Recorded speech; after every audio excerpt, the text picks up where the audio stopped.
Shall we begin? Yes. All right. So good morning, everybody. I'm Leonardo Bianchi, news editor for Vice Italy, and author of the book La Gente, which was published by Minimum Fax in last October. Here with me is David Neiwert, right? An award-winning journalist and since 2013 correspondent for the Southern Poverty Law Center. And David wrote a lot of books, actually, and has been praised as one of the finest analysts of the American far right, and also as America's canary in the coal mine, our national early warning system on the spread of coercive, eliminationist, right-wing hatred in our midst. His latest book, which is, of course, the book we're going to discuss this morning, is altAmerica, The Rise of the Radical Right in the Age of Trump, published by Verso in October 2017. But before starting our conversation, I just wanted to make a very brief and quick introduction to the book and the subject it covers. When Donald Trump announced in 2015 his bid for the presidency, at first it was like dismissed as yet another joke or provocation coming straight from the Donald. After all, his flirtation with politics, with American politics, started in like the late 80s, and each time his political adventures fizzled out like in a cloud of media frenzy, laughs, and gossip columns. But like back at the beginning of his latest campaign, like the Huffington Post even chose to relegate the coverage of Donald Trump in the entertainment section. But like apart from Trump itself, others were pretty serious about it, and it wasn't long until the American far right followed suit, like creeping out of the shadows and forming the largest and most visceral display of radical right-wing extremism the nation has seen in decades. And of course, before that, there were plenty of warnings. And indeed, like this terrifying insurgency of white nationalism didn't come out of thin air. And David has been documenting and investigating these shadows for much of his adult life. And in altAmerica, he explores the, quote, historical foundations that propelled the radical right to political strength. And as a quick aside, I will tell it in Italian. Il libro sarà pubblicato da Minimum Fax nel 2019. And so without further ado, my first question, David, is why did you decide to write this book, and why you felt it was the right moment to publish it? You know, I had my previous book actually was a book about killer whales because that's what I do to sort of keep my sanity as I go out and hang out in nature as much as I can. And I had started looking forward to my next book, and I thought, well, I'd like to write a book about humpback whales now because it was so fun doing this book about orcas. And was kind of preparing to do that, but then we started seeing, really in the summer of 2015, after Trump announced, we started seeing this coalescence of the radical right around his campaign and their empowerment and energization because of his campaign. And it became very clear that we were going to have a problem because even if Trump lost, and even if he had just disappeared from the political scene within, a year or two, we were still going to have this massive following of organized radical right that came around his campaign. It was going to stay with us even after he disappeared.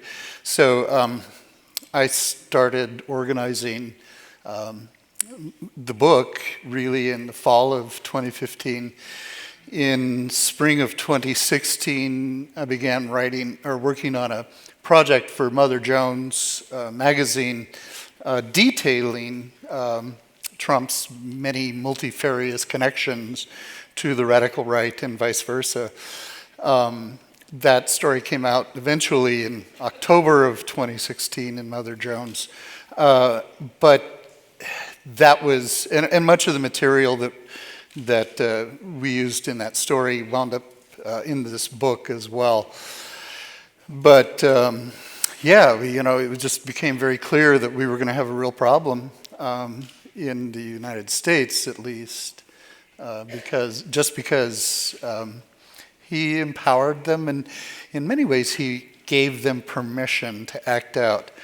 What we really saw during the campaign was a lot of people suddenly nakedly expressing their racism in ways that they had never done before.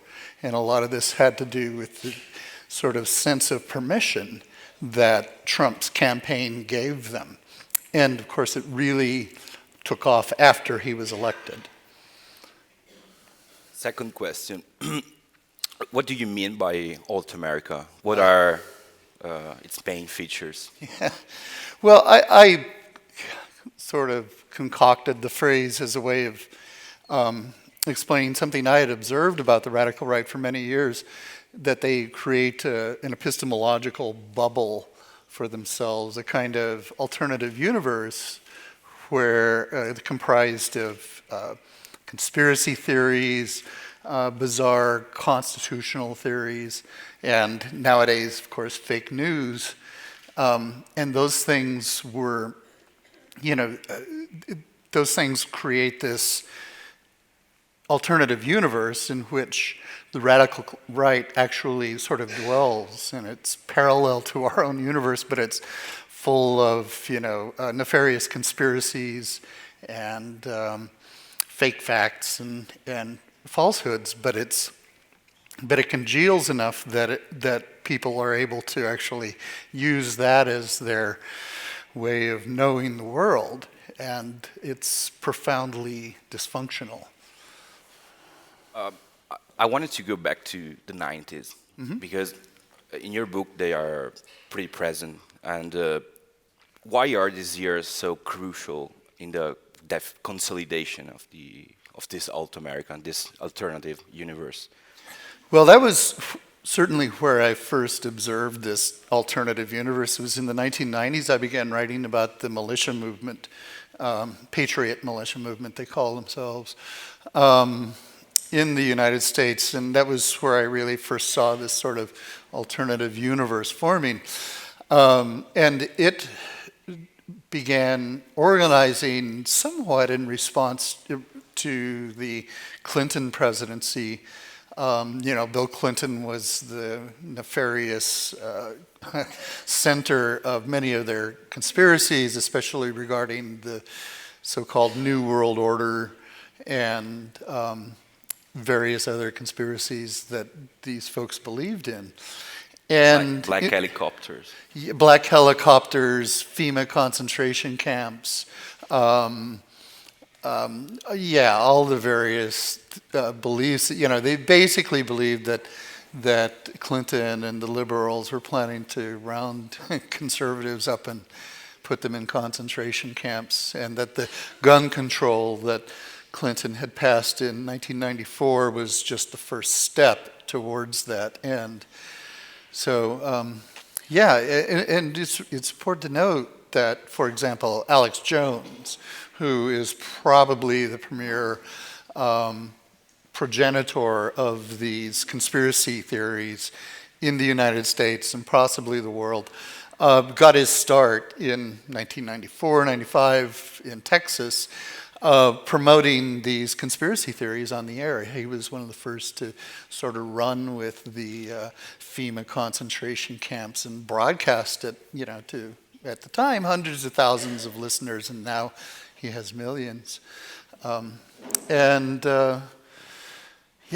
was fascinating to watch, but this is where a lot of this started. Like you say, it didn't come out of nowhere. So.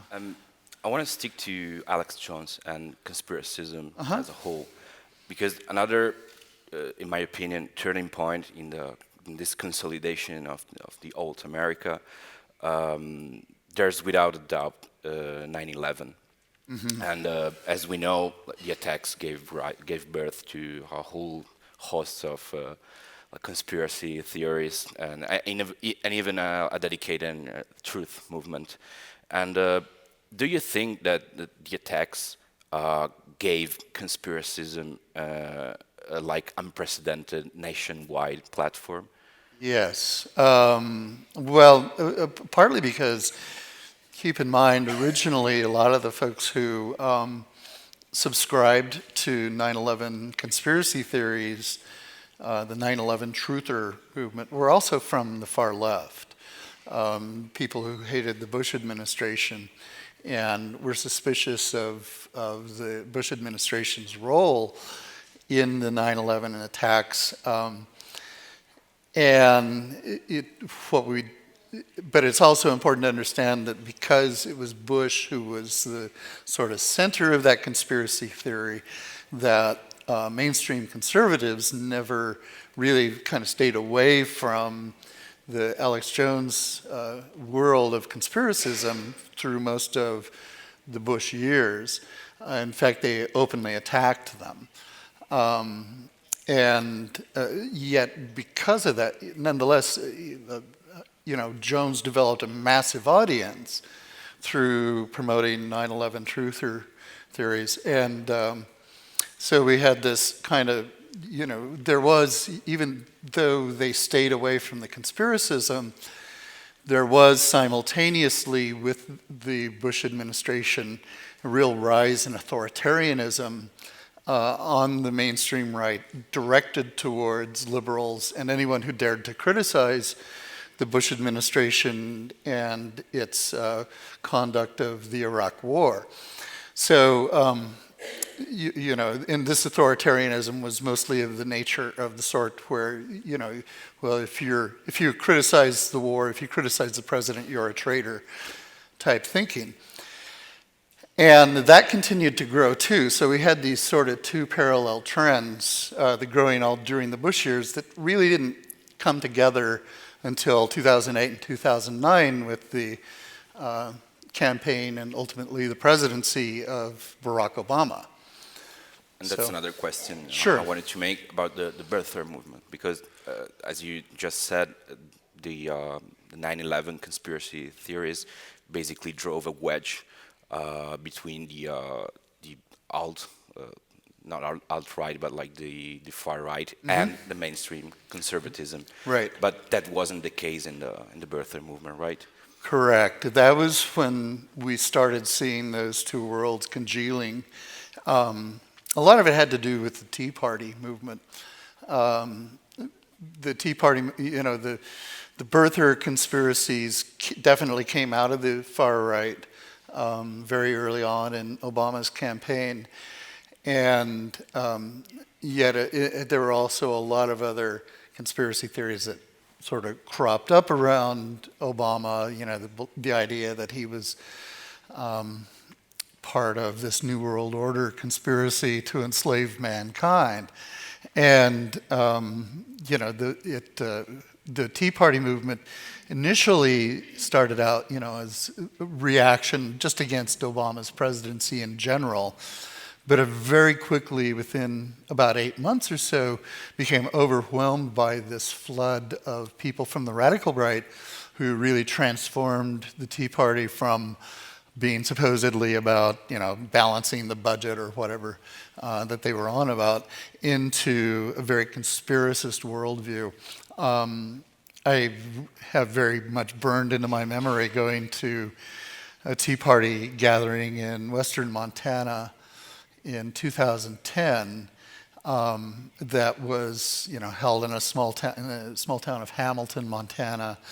And I went to this thing, and it had Larry Pratt from Gun Owners of America was the key speaker, And on the tables, there were all these books that I used to see at the militia meetings in this very same town in the 1990s. The militias are actually organized in many ways in western Montana during the 90s. And, we were seeing the same thing replicating itself in the Tea Party movement. And so, by 2011, when Donald Trump came along and became the birther conspiracist in chief, it was very much, we'd seen this real started congealing of the mainstream right and the radical right trading ideas and energy. So, for those who don't know what the birther conspiracy is, maybe it's better to it would be like good to describe what the conspiracy actually. Sure. Well, so the conspiracy theory is that Obama faked his birth certificate when filing to run for president. And the foundation of the theory was the fact that Hawaii, where he was born, when they give you a birth certificate, which is what you use for getting a passport or anything else, they give you what's called a short form birth certificate that only contains some of the information from your medical record. And so he just used the same birth certificate that anybody else would use when filing, but the conspiracists jumped on this certificate that he used as proof that that it was actually not complete, and that he was giving people, not giving them the full information about his medical past. And so they began demanding that he reveal his long-form birth certificate, which is kept for everyone by the state of Hawaii in the hospital of their birth. And this was, of course, what Donald Trump first became kind of notorious on the political scene for doing. Was in 2011, he began demanding to see Obama's birth certificate. And eventually, Obama at the time was trying to get a budget resolution passed in the Congress, and this controversy that Trump had stirred up was really distracting from the cause, and he really wanted to get this done. So he told his staff, go to Hawaii and get my long form birth certificate and let's publish it. So of course they did, and it didn't solve a thing, right? It just became fake. They became just another round for more conspiracism, because they began claiming that his long form was faked and so on and so forth. Photoshopped. Listen, we talked about 9/11 before, but now I would like to focus on right-wing domestic terrorism. Mm-hmm. In altAmerica, you mention and describe several terror attacks. I'm thinking here of the Oklahoma bombing in the 90s, or the Charleston church massacre in 2015. Do you see a pattern in these attacks? I mean, is there something that holds them together? And finally, why are these attacks overlooked by both the media and the U.S. politics? Well, it's very complex. One of the effects of conspiracism is that it has a powerfully unhinging effect for people who sort of go down that rabbit hole. People get separated from reality in important ways. And at the same time, it also makes dehumanization of others extremely simple, because the other people in your world, when you've gone down this rabbit hole, are not just other people, they're not just your neighbors and friends, they're potential conspirators. And so it becomes very easy to dehumanize all the other people in your world.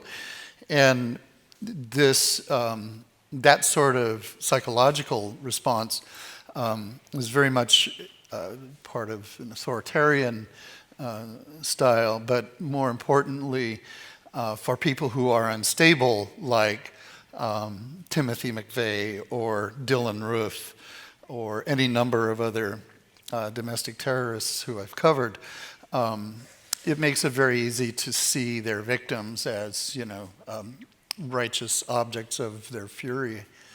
So they'll often act out violently and without any conscience whatsoever. It's really very frightening.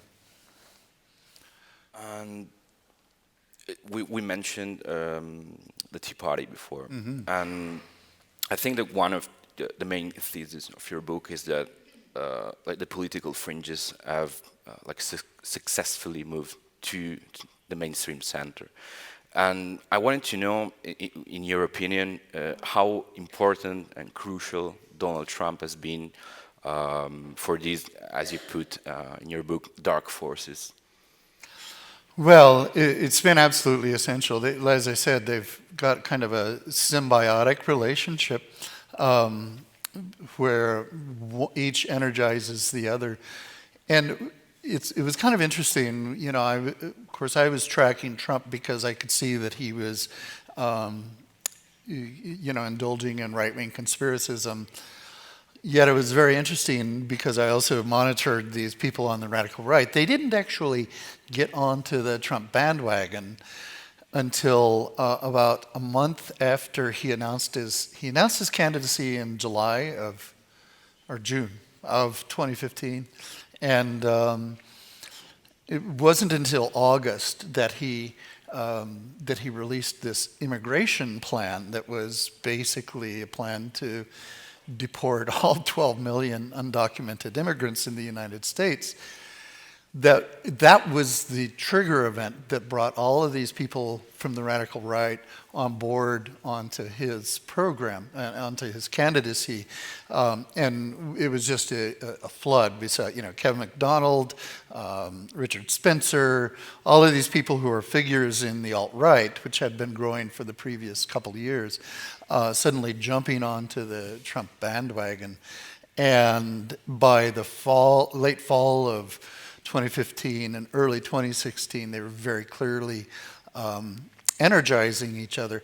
The radical right was, helping push Trump's candidacy, and Trump was doing a lot of winking and nudging in their direction. He would tweet out a picture of himself as Pepe, who is the alt-right mascot. He would retweet the tweets from the white nationalist account with the hashtag white genocide. He would do all these sort of wink and nudge things, including most infamously when he was confronted about the fact that he got supported by David Duke, the most infamous white nationalist in America. Duke came out and supported his candidacy shortly after the immigration plan was announced. And in December of 2015, he was asked about this by the press. How do you feel about David Duke? He was asked by Jake Tapper on an interview on CNN. And Trump refused to denounce Duke in that interview, right?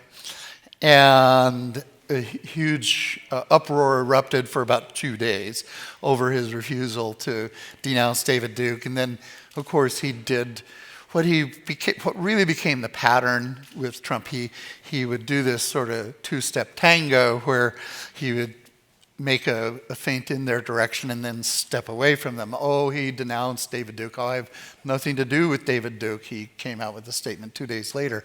And yet all of these sort of denunciations that he ever issued were very anodyne, very pro forma, and very clearly insincere.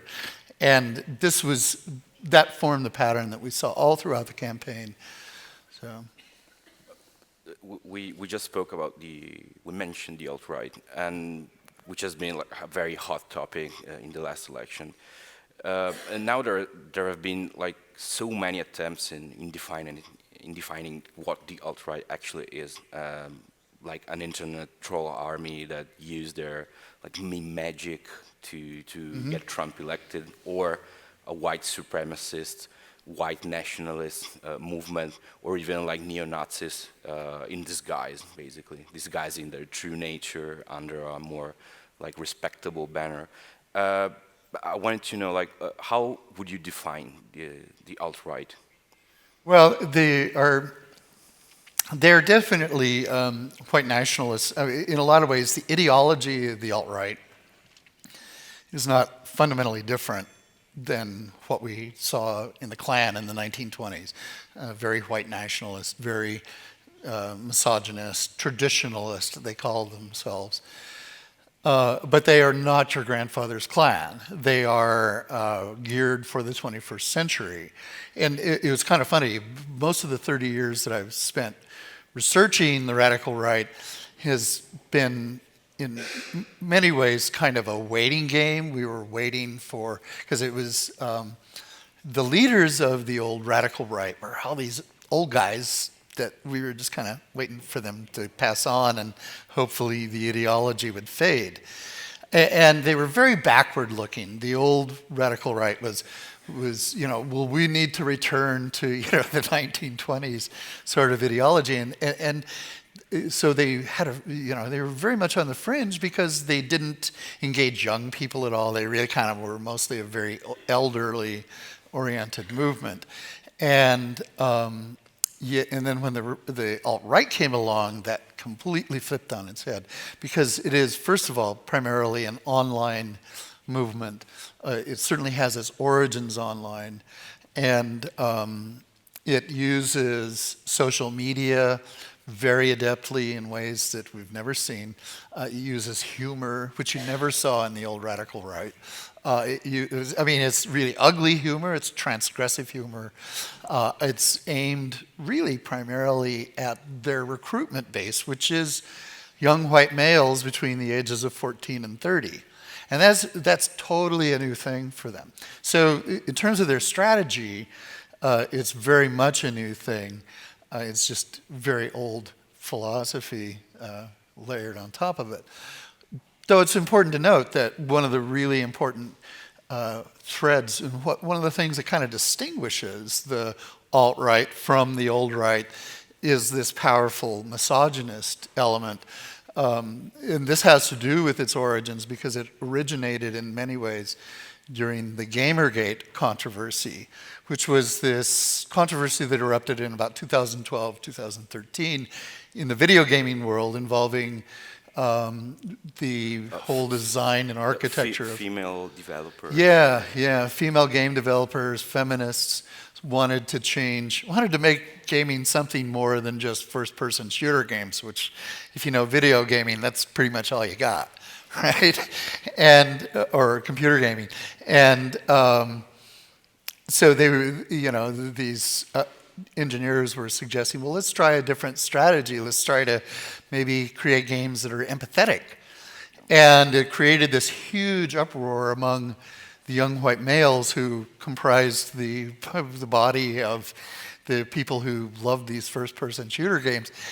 And they began attacking these people online, doxing these engineers, and also going to places, these internet message boards such as 4chan and 8chan, and talking about how these feminists were trying to destroy gaming. Well, these are also forums where many white nationalists, many of these alt-righters were hanging out. And they were able to then say, well, I can tell you why these feminists are doing it. It's part of a larger plot that we call cultural Marxism.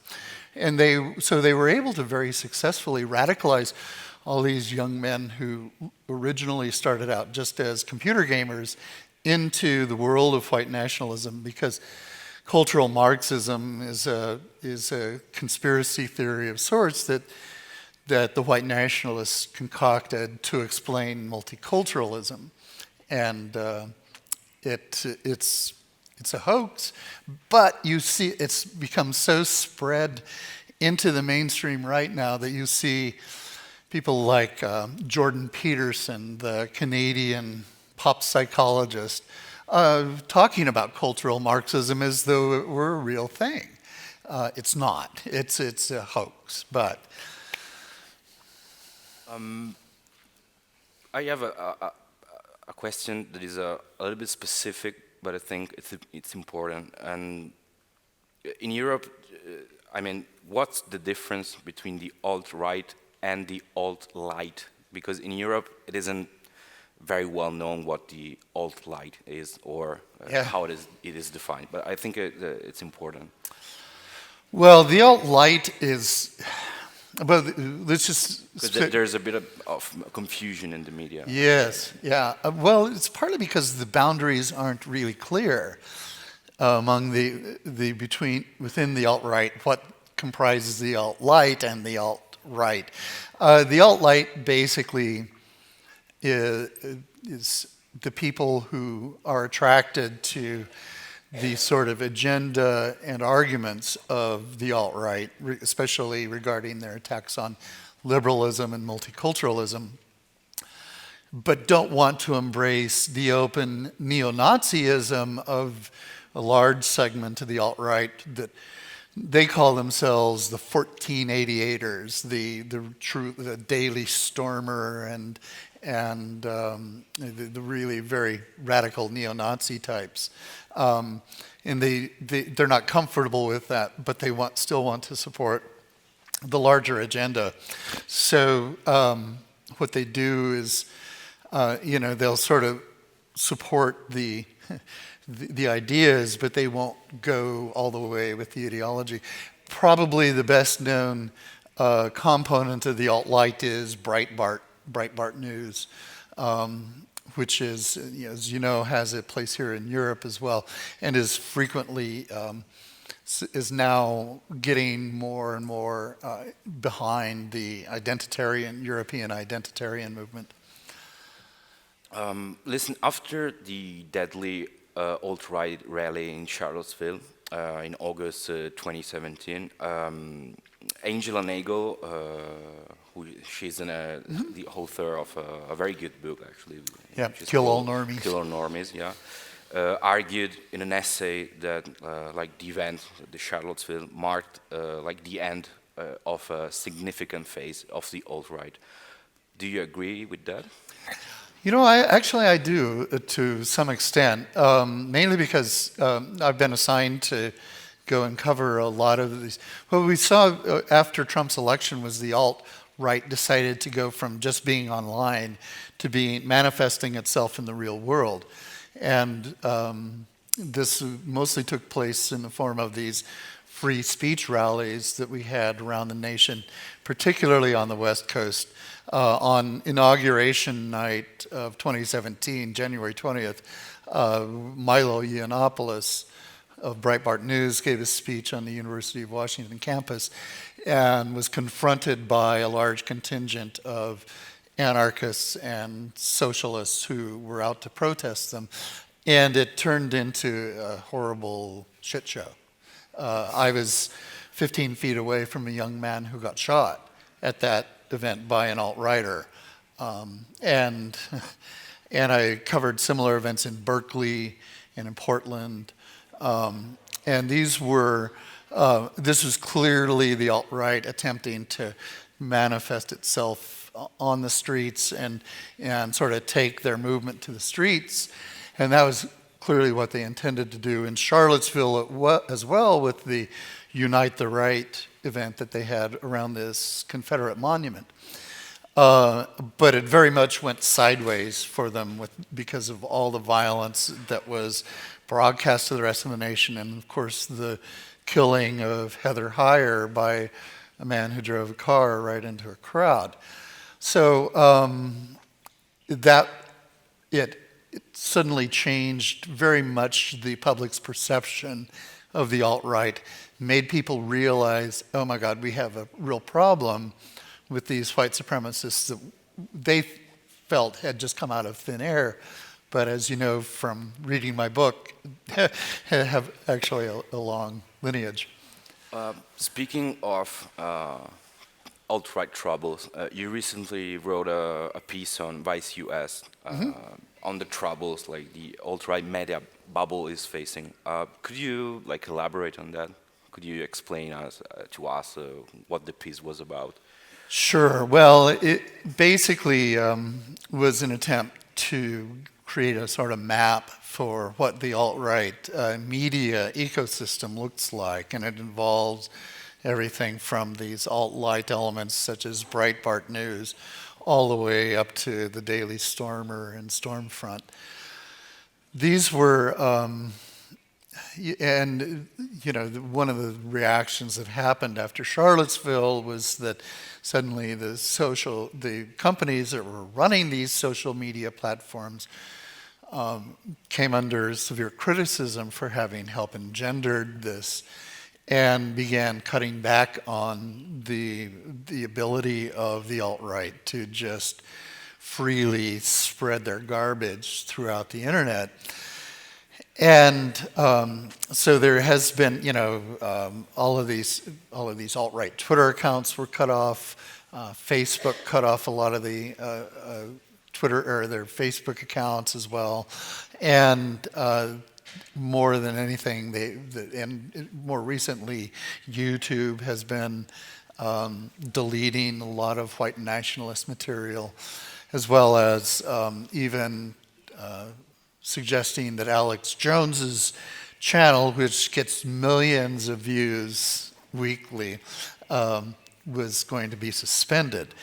And so this has sort of thrown the alt-right, which had free use of mainstream media platforms before, into somewhat of disarray, because they've had to go to create their alternative platforms. Their preference after Twitter is a platform called Gab, which really is, if you've ever gone to Gab, it's not any different than Twitter. It's just the same thing, but for right-wing radicals. And but it actually has had the effect of boxing them in, because nobody else uses Gab. So, Of course. Yeah.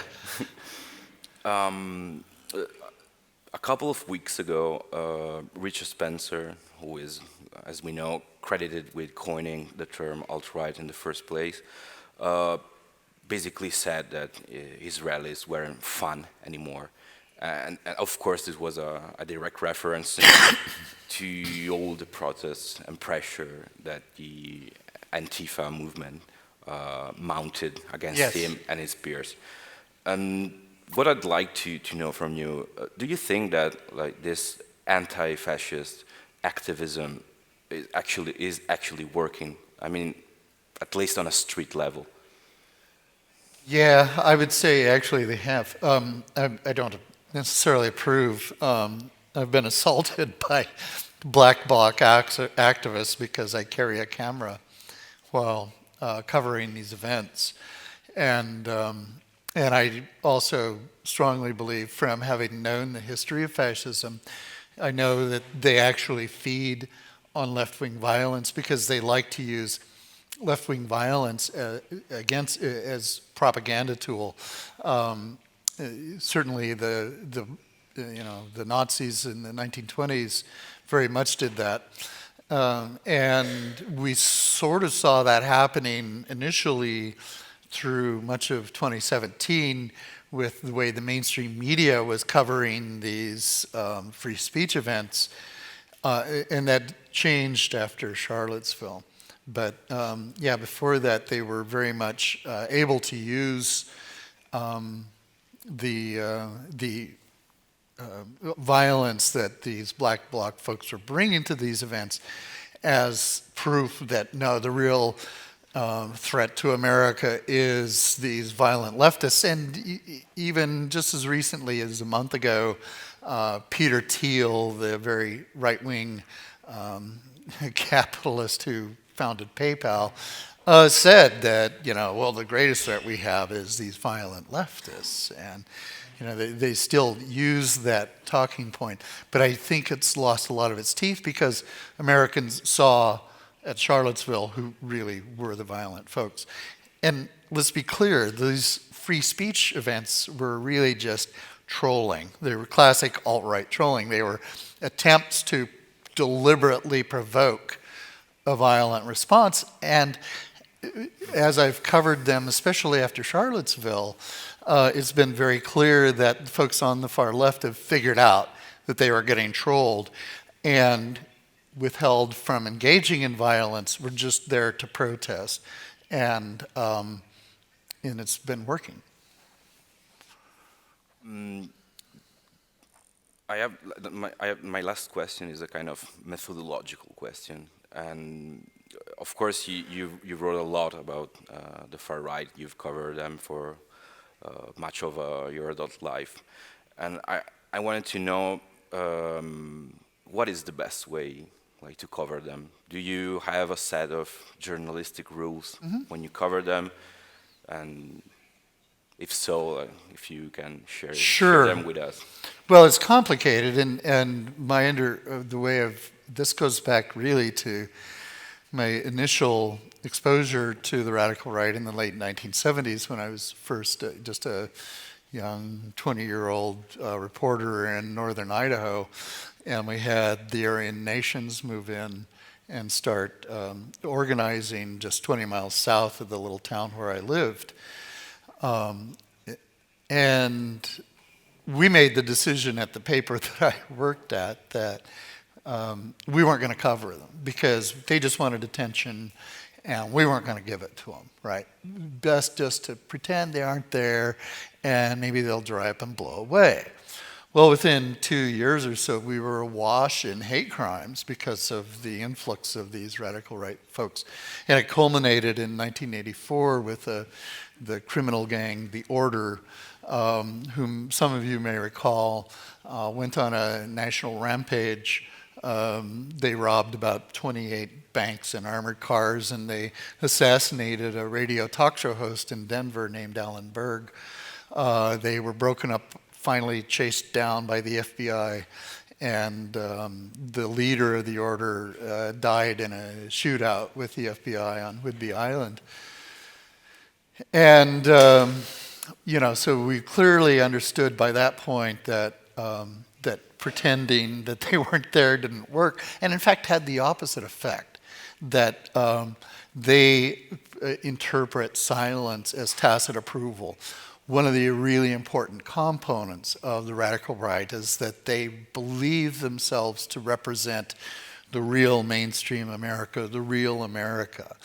And being silent around them gives them that message. So very early on in how I started approaching this is that the understanding that it's really important to shine a spotlight on them and expose their activities, expose their ideology, and make clear to the public what they are about. And that was very much my approach when I began seriously covering the radical right as kind of a beat in the 1990s, that I understood that it's basically a public service to expose these folks. Now there is you do have a kind of level where you don't want to write about them, and that's when they're very obscure and have no actual following and don't have any reach into the general public.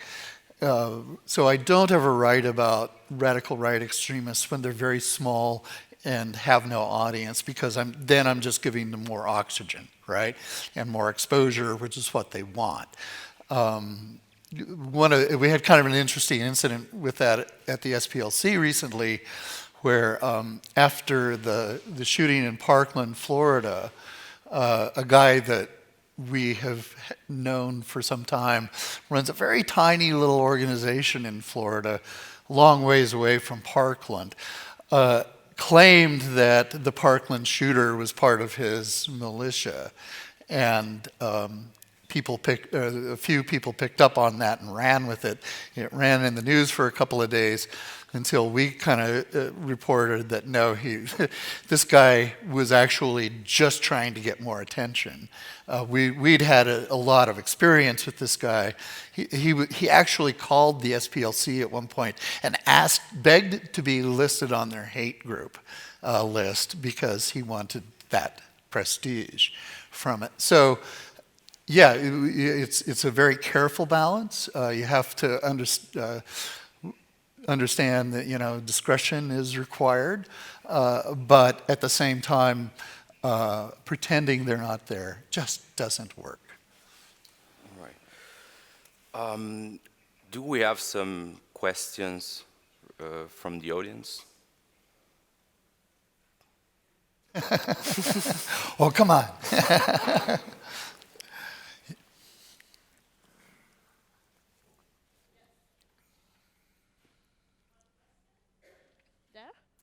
Yeah. In Italian? May? It's in Italian. Yes.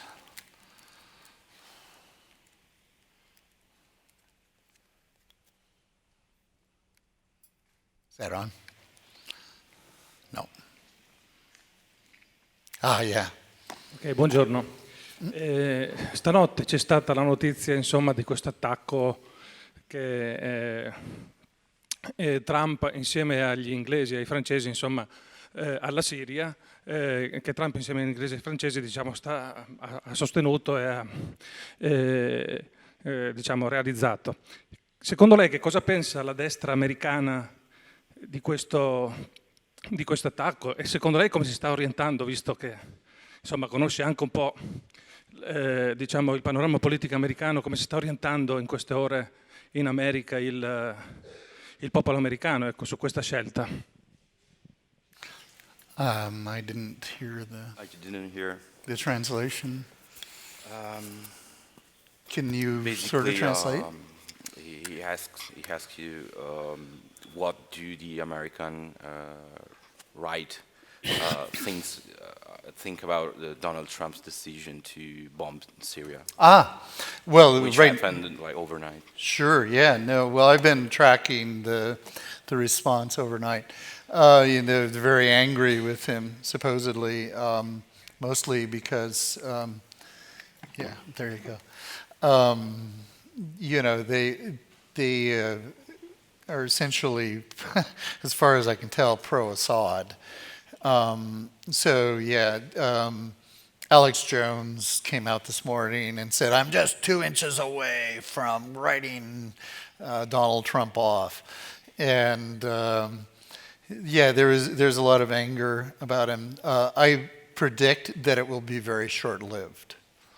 They have gotten angry with him before.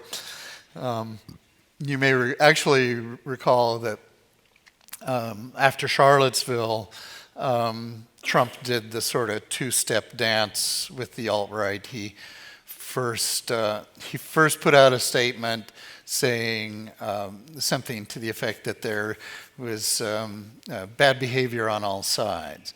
And then a controversy erupted immediately when he said that. And so he put out a very anodyne statement about 2 days later saying, well, we denounce the white supremacists and white nationalists. We want nothing to do with them. And then 2 days after that, he held a press conference where he said, well, some of those people out there marching were very fine people, And so whatever denunciation he made 2 days later was completely forgotten. I predict that, I suspect that this Syria conflict will be fairly short-lived, at least the American involvement in it. And because of that, Trump will be forgiven by the radical right for this misstep on their part. They're very loyal to him. They find all kinds of excuses for him, even when he sort of runs things that are counter to what they want. Other questions? Don't worry about it. I'll get it later. Yes, I can say it in English. So my question is, my question is if you can go a little bit into the relationship between the alt-right and Vladimir Putin. and how this faction with Putin overcome decades of anti-Russian sentiment in American culture. Yeah, I find it terribly ironic. I grew up in southern Idaho, where the John Birch Society ran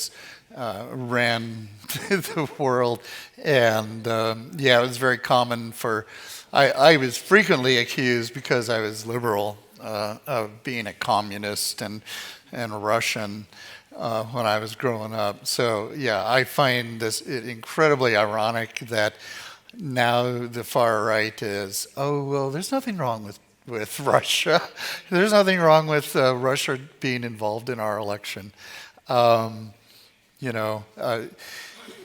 We know that much of the alt-right in America has been underwritten to some extent by some levels of Russian money. We know Richard Spencer has multiple connections to the Putin regime, as do a number of other alt-right players. And of course, I actually suspect that the level of funding for the alt-right by Russians is dwarfed by what we've seen in Europe, because we know that the Putin regime has been financing and underwriting a lot of these identitarian movements in Western Europe. And I think in Europe, the effect of Russia's sponsorship of the radical right has been much more profound. And yet, the thread that does run through all of this is authoritarianism. The radical right is fundamentally authoritarian. Putin is fundamentally an authoritarian. And he supports authoritarian regimes around the world, including Orban in Hungary, Erdogan in Turkey, Duterte in the Philippines. And it's spreading. Clearly the trend is to try to spread authoritarianism as much as possible. And there really has been a rise in right-wing authoritarianism in the United States, but it didn't begin with Putin. Putin's been stoking it, but it really began in the Bush years, when we saw the right respond with authoritarianism to any criticism of the Bush conduct of the war. And but it's really reached a mass level now. I would say, think about how when Trump does something or says something that's just fundamentally crazy, like Obama has wiretapped me, or things that just provably false. And the media will say, see, he's crazy, and yet the 30 to 35% following loyally believes him. And this is how authoritarianism works. The whole idea of an authoritarian regime actually is to separate their followers from the rest of the mainstream, to the point that by confusing them about what's real and what's not, fake news and what's not fake.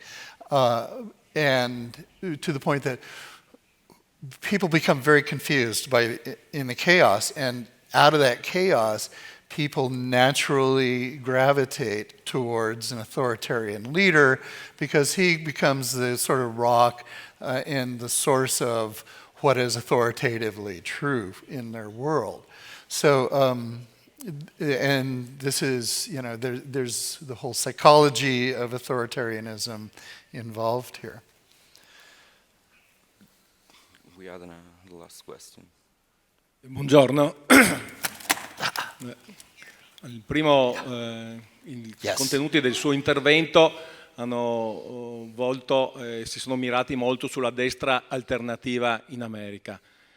Mi ricollego anche con la domanda del ragazzo di prima. Vorrei sapere se questi movimenti di destra alternativi americani hanno degli agganci, sono collegati ai movimenti della destra identitaria nell'Europa occidentale, al di là dei finanziamenti che possono derivare dai finanziamenti di Putin e quello che lei ha rappresentato, che ha interesse, diciamo, a sovvenzionare sempre dove ci sono dei momenti di autoritarismo. Quindi collegamenti fra la destra alternativa americana e i movimenti di destra dell'Europa occidentale. Grazie. Yeah, very much so, and I probably should have explained this a little better. Yeah, very much the two are very much connected. I mean, I did focus on America because, you know, I wrote a long book as it was, and I've been tracking the European movements as well, but not as closely. But there clearly is, first of all, there's a lot of cooperation between the alt-right in the United States, and particularly the Richard Spencer element. Spencer loves to think of himself as European in sensibility, and the European identitarians. The main commonality is the ideology. The tactics are very different. And it's kind of funny. The nationalism is ultimately the thread that binds them all. It is kind of funny that that all of these identitarian movements in Europe are, it's German identity and Norwegian identity and Italian identity. They're all distinct, and yet they are bound together by this essentially hatred of non-whites. and wish to sort of purify their society and to return what they call traditional values to what rules the world. And that is very much the same thing that we see in the United States, that what these guys are arguing for is a kind of white identitarianism as well, and very much white nationalism.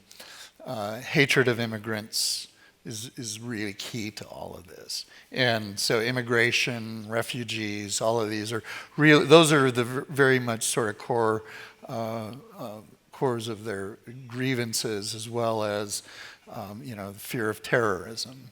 So they're very much bound together.